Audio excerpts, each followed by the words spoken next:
আজ বিশ্ব মা দিবস। বিশ্বের প্রতিটি মায়ের জন্য শ্রদ্ধা, কৃতজ্ঞতা আর ভালোবাসা প্রকাশের দিন আজ। আসলে মাকে ভালোবাসা ও শ্রদ্ধা জানাতে কোনো দিনক্ষণের প্রয়োজন হয় না।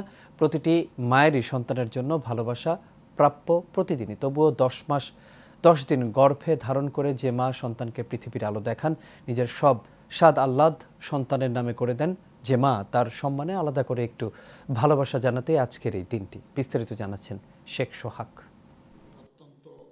5 সন্তানের জননী হাসিনা আক্তার। যেখানে একটি সন্তানকে প্রতিষ্ঠিত করতে বাবা মায়ের সারা জীবনের সংগ্রাম বৃথা যায়, সেখানে মহিষী এই নারী সব সন্তানকেই করেছে প্রতিষ্ঠিত। সে কারণেই পেয়েছেন রত্নগর্ভ মা অ্যাওয়ার্ড। আমার 3 ছেলে সরকারি মেডিকেলতে পাশ করছে, 3 ছেলে আজকে ডাক্তার, মানুষের সেবা যত্ন করার জন্য। 7 ছেলে মেয়ে।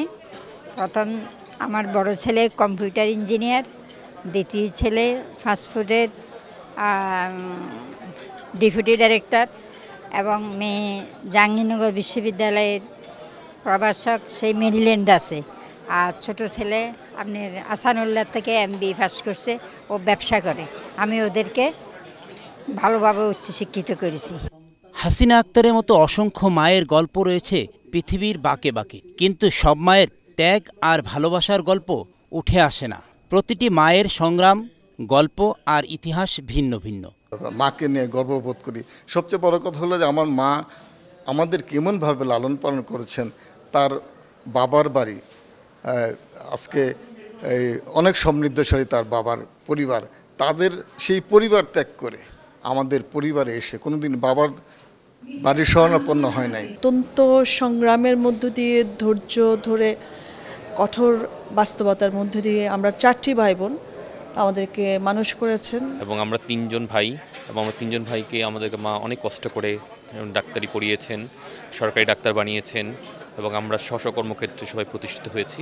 সন্তানের সুখের জন্য জীবনের সমস্ত সুখ বিসর্জন দেয় মা জননী।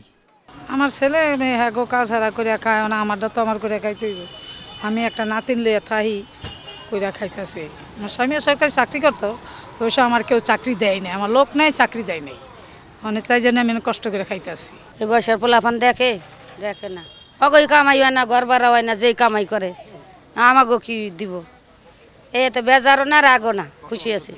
মায়ের ভালোবাসাকে যেমন দেশের সীমানা দিয়ে, জাতিভেদ দিয়ে কিংবা বর্ণগোত্রের বিভাজনে আলাদা করা যায় না, তেমনি বোধহয় মা নামক মধুর ডাককেও কেউ আলাদা করতে পারেনি। শেখ সোহাগ, এশিয়ান টেলিভিশন, ঢাকা।